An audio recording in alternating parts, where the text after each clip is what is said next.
मुंबई उच्च न्यायालयाची शिपाई, हमाल इत्यादी परीक्षांसाठी जी लेखी परीक्षा घेतली होती त्याची प्रश्नपत्रिका आज आपण पाहतोय.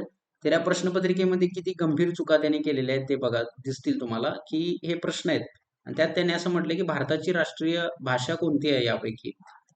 तर तुम्हाला काय वाटतं कोणती राष्ट्रीय भाषा भाषा आहे भारताची? मराठी आहे, इंग्रजी आहे, हिंदी आहे की उर्दू आहे?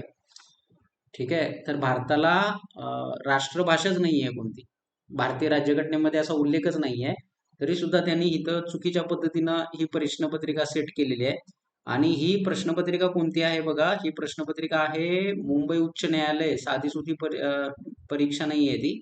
तर त्या परीक्षेसाठी असे प्रश्न काढले जातात. म्हणजे आपल्या देशाची किती अधोगती चाललेली आहे ते आपल्याला यातनं स्पष्टपणे दिसून येतं.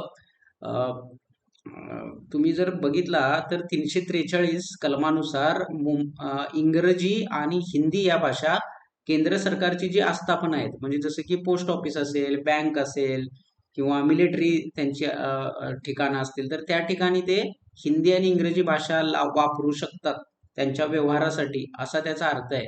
पण भारताला अशी राष्ट्रभाषा कुठलीच नाही आहे.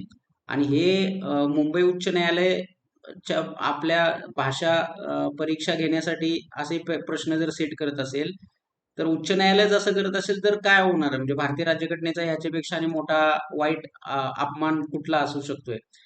तर हे खूपच विकृतीकरण चाललेलं आहे आपल्या याच्यामध्ये, कारण ही चूक स्वतः मुंबई उच्च न्यायालयाच्या परीक्षेसाठी झालेली आहे.